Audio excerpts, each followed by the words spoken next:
birth month this day is March 28, 1945. I was born in the province of Leyte in the Philippines. 2 days ago, the whole world has witnessed the degrading fashion in which a former president of a sovereign country was bundled into a private aircraft and summarily transported to The Hague. To us lawyers, this would be called an extrajudicial rendition. To the less legally inclined, it was a pure and simple kidnapping. My client was denied all access to the legal recourse in the country of his citizenship, and this all in the nature of political score settling. Two troubled entities struck an unlikely alliance, an incumbent president who wished to neutralize and choke the legacy of my client and his daughter on the other hand, and a troubled legal institution subject to delegitimization and desperate for a price cuts and a legal show today on the other hand. With this in mind, it is not surprising that my client was abducted from his country. ICC private jets do not drop out of the thin air. That jet which received my client was coordinated in advance. The UAE is not a state party to the ICC and has no obligation to cooperate with the court. Yet my client sat in transit in that country for more than 5 hours.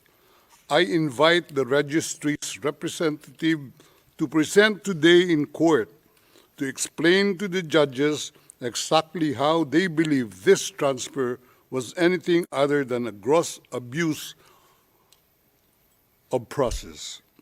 Given the precipitous arrival of my client, an elderly man with debilitating medical issues, hard of hearing and poor of sight, he was taken to a hospital for observation. Only this morning have I met him for the first time with less than an hour to discuss legal issues. I have not been able to present him with a hard copy of the arrest warrant because we were not supplied with such. I have not even been able to explain to him what the prosecution requested when seeking the issuance of the arrest warrant. This is because the chamber only established a redacted version of the prosecution request last night. Other than to identify himself, my client is not able to contribute anything to this hearing. Most importantly, he is not able even to tell you that he has been informed of the charges as contained in the arrest warrant for a reason more pertinent to which I alluded in my written request to this honorable pretrial chamber this morning, and which is confidential in nature.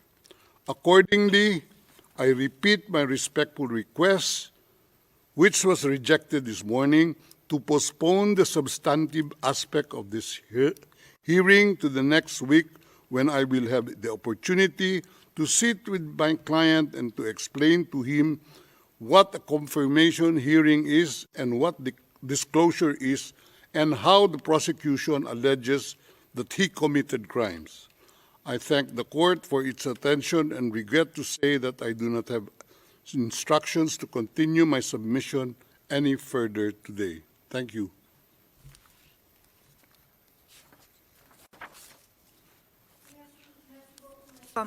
Double